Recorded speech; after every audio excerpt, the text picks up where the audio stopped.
Hi, and welcome to an HMC HealthWorks podcast. And today we're going to discuss exercise and its positive impact on mental health.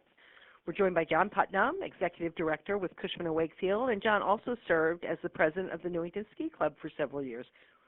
Welcome, John. Hi, thanks for having me.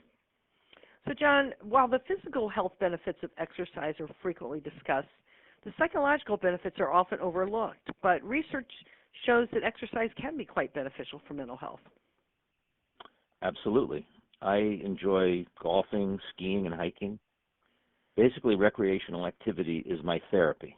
It's how I relieve stress and anxiety, fight depression, and just live happier. There are many studies that physical activity may help ward off mental health problems before they even start. Research has shown that exercise can improve the symptoms of many existing mental illnesses. A study about how exercise impacts mental illness was released by a licensed counselor, Dr. Katharina Starr, who collaborated with Dr. Stephen Gans from the Department of Psychiatry at Harvard Medical School. Yeah, you know, John, I remember that study. What were some of the key findings? Mental health professionals often prescribe exercise as a part of the treatment for specific mental illnesses. Exercise can alleviate many of the symptoms of depression, such as fatigue, tension, and anger. And so, John, what about individuals suffering from perhaps a panic disorder or anxiety? Exercise can also be a proactive way to release pent-up tension and reduce feelings of fear and worry. If I'm getting stressed out at work, for example, I'll often just take a brief walk, and I find it helps clear my mind and helps me to sort things out. Yeah, that definitely makes sense and definitely is a great tip. I also remember in this study that they noted that exercise decreases sensitivity to the body's reaction to anxiety, and it decreases the intensity and frequency of panic attacks in some cases. And that's very, very helpful information for folks that are already diagnosed with those conditions. John, what about folks who aren't diagnosed with those conditions, but they want to have exercise as a preventative measure against developing mental health conditions? Sure. There's study also highlights that exercise can be used to enhance well-being in people who typically already feel mentally healthy. Increased physical activity has been found to enhance the mood, improve energy levels, and even promote quality sleep. According to the Mayo Clinic, in some instances, these elements can reduce the potential onset of negative psychological conditions.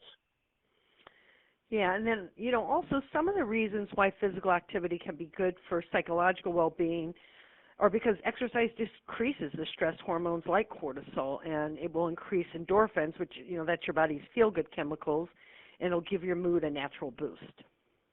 Absolutely. Physical activity distracts you from negative thoughts and emotions. It can take your mind off your problems and either redirect it on the activity at hand or even get you into a Zen-like state. When I ski, I am sort of in a state of bliss, and I just totally forget about life's problems. That sounds like a great place to be. You know, I'm also thinking about some information that the Department of Health and Human Services put out, and something that's really important is that exercise promotes confidence, and exercise will help you lose weight. You're going to tone your body, and you're going to maintain a healthy glow and a smile. And you may feel subtle but significant boost in your mood as, you know, your clothes start to look more flattering and you project an aura of increased strength. Sure, exercise can also be a good source of social support. The benefits of the social support are well documented, and many physical activities can be social activities. So whether you join a ski club like I did or play in a golf group, exercising with other people can give you a double dose of stress relief. So find something that you like, a walking group or a hiking group, a softball league. If you're not sure, just check with your local recreation department for some ideas. So any other connections between physical health and mental health in your life? Yes, it's been demonstrated that better physical health may also mean better mental health. While stress can cause an illness can also cause stress. So improving your overall health and longevity with exercise can save you a great deal of stress in the short run. by strengthening your immunity to colds, the flu, and other minor illnesses, and also in the long run by helping you to stay healthier longer and enjoy life more because of it. And so, John, are there certain aerobic exercises that improve mental health? Fortunately, there are many types of exercises that can improve mental health. Of course, my favorites, golfing, hiking, and skiing, are wonderful, but anything from a brisk walk, weightlifting, biking, to running or playing a sport, any exercise is good. It's most important to find exercise that you enjoy doing. Although as little as 5 to 10 minutes of aerobic exercise can help to improve your mood and reduce your anxiety, 20 minutes to an hour of regular aerobic exercise seems to improve one's overall mental state the most. Yeah, good information on aerobic activities. What about, are there other less aerobic physical activities that improve mental health? Yes, absolutely. Stretching, dancing, yoga and Tai Chi, for example. Stretching and yoga can range from very gentle to challenging. Yoga involves stretching, physical poses, controlled breathing, and periods of meditation. It's a low-risk method for healing the body and the mind. And often the positive effects can be felt after just one class. Yep, that definitely makes sense. There was a study that put yoga participants through 8 weeks of daily yoga and meditation practices. In parallel with self-reported stress reduction, they did brain scans, and they showed a shrinkage in a part of the amygdala, which is the deep brain structure strongly implicated in processing stress, fear, and anxiety. Yoga and Tai Chi can decrease physiological stiffness and tightness. It can lower your heart rate and your blood pressure, improve respiration, reduce stress and depression and anxiety. It also increases energy and general feelings of well-being.